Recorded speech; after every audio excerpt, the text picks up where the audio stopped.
नमस्कार फ्रेंड्स, जय जगन्नाथ। गतकाली आम राज्य सरकार तरफरु नुआखाई उपलक्षे ओडिशार समस्त क्षुद्र नाममात्र चाषी और भूमिहीन मानक अकाउंट को कालिया योजना किस्ती मिलिबा घोषणा करा जायतिला, किंतु ताहा मिली नथिला।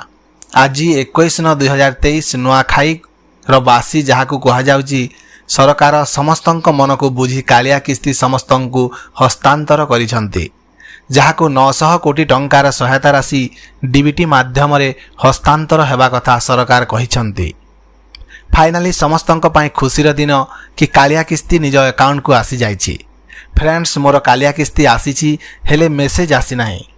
किछि टेक्निकल प्रॉब्लम थिवो, मु आपण मानकु मोर आईपीबीबी अकाउंट रो स्क्रीनशॉट शेयर करूछि। फ्रेंड्स, आशा करूछि आपण माने खुशी रे थिबे आउ एही कालिया पैसा को भलो काम रे लगाइबे।